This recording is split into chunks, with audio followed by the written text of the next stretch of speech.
हमारे सामने सवाल है ब्राउन शुगर इस्तेमाल करना जायज़ है या नाजायज़।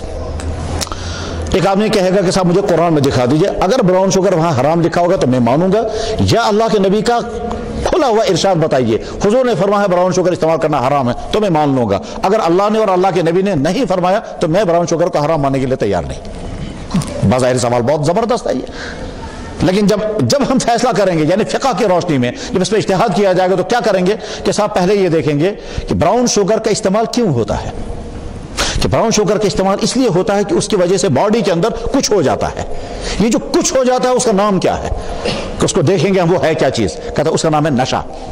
इसके नतीजे में क्या होता है, आदमी का दिमाग घूमने लगता है, कान बजने लगते हैं, दिमागी तवाज़ुन कायम नहीं रहता, ये पहचान नहीं पाता अगला वाला आदमी कौन है। ये कभी अपने आप को ख्यालात में समझता है मैं दुनिया का बड़ा बादशाह हूँ और मैं बहुत खुश हूँ। गरज ये कि ये इन ख्यालात में मुब्तला हो जाता है और उसको ज़हनी सुकून थोड़ी देर के लिए मिलता है, मगर उसके साथ साथ से उसकी बॉडी पर उसके असरात जो पड़ते हैं वो ये कि उसके खून के अंदर कुछ ऐसे अज्जा शामिल हो जाते हैं कि जब उसका खून उनका आदी बन जाएगा तो आगे चल करके वो ब्राउन शुगर के बगैर जिंदा रह नहीं सकता। ये तमाम हमने पढ़ा सीखा, उसके बाद अब गौर करने के लिए हमने देखा कुरान और हदीस में इस बारे में कोई लफ्ज़ है का कोई लफ्ज़ नहीं है। इससे मिलती जुलती कोई चीज़ और है कुरान करीम में या हदीसों में, तो हाँ इससे मिलती जुलती चीज़ एक है, उसका नाम है शराब। शराब के बारे में कुरान करीम में आयत मौजूद है, ए ईमान वालों शराब से बचो, या अय्युहल्लज़ीना आमनू इन्नमल खम्रु वल मैसिर वल अंसाब वल अज़लाम रिज्सुम मिन अमलि शैतान। शराब जो है वो शैतानी अमल है, इससे बचो।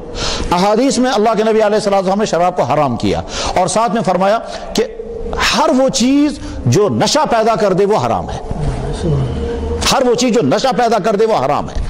तो इसका मतलब ये हुआ कि अगर ये नशा पैदा करने वाली चीज़ है तो इस कैटेगरी भी चली गई, ये भी वैसे हराम हो जाएगी। लेकिन इसके साथ और गौर करते हैं कि साहब शराब को अल्लाह ने हराम किया क्यों, क्या चीज़ है शराब के अंदर। क्या शराब इस वजह से हराम है कि वो लिक्विड है?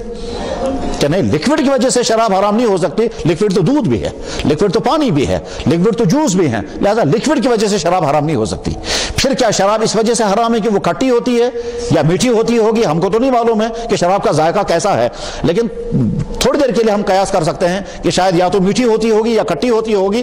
तो सिरके पर अंदाजा करके समझ में आता है शायद खट्टी होती होगी, क्योंकि सिरका और शराब जब शराब बनाते हैं तो शराब बनाते बनाते कभी सिरका बन जाता है और कभी सिरका बनाते बनाते शराब बन जाता है, उसमें अल्कोहल आ जाता है और उसी में कभी वो जहरीली शराब भी बन जाती है। बहरहाल खट्टी होगी वो, या तो शराब इसलिए हराम है कि उसमें खट्टापन है, मगर खट्टा तो लीमू भी होता है, खट्टी तो दही भी होती है, खट्टा तो हमारा अचार भी होता है, फिर तो ये भी हराम हो जाएगा।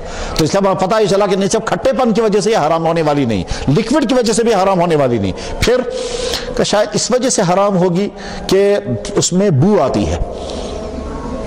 तो बू तो अचार में भी आती है, बू तो खाने में भी आती है, किसी खाने की बू अच्छी होती है, किसी खाने की बू बदबू होती है, लेकिन खाई जाती है चीजें, लिहाजा बू की वजह से नहीं। फिर इससे हट करके एक और चीज उसके अंदर नशा है, उस नशे की बिना पर शराब को हराम किया जाता है। चुनांचे अगर शराब के अंदर से नशा किसी वजह से निकाल दिया जाए, मसलन शराब में नमक डाल दें और हफ्ते भर तक उसको बंद करके रखें, उसका नशा खत्म हो जाएगा और वो सिरका बन जाएगा। इसके बाद सवाल पैदा हो जाएगा जिस वजह से ये शराब हराम की गई थी, ये वजह निकल गई है, क्या अब भी ये हराम है या नहीं।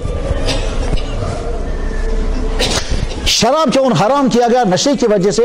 वो नशा दुनिया के जिस चीज में पाया जाएगा, वो ब्राउन शुगर में है, वो अफीम में है, वो अफ्यून के अंदर है, वो हशीश के अंदर है, जिस चीज के अंदर पाया जाएगा। हत्ता कि वही नशा जब इंजेक्शन के अंदर पाया जा रहा है, वही नशा जब चेरी पॉलिश के अंदर पाया जा रहा है, वही नशा जब थिनर के अंदर पाया जा रहा है, वही नशा जब करेक्शन फ्लूइड के अंदर पाया जा रहा है, तो वो सारी चीजें हराम हो गई इस उसूल के नतीजे में।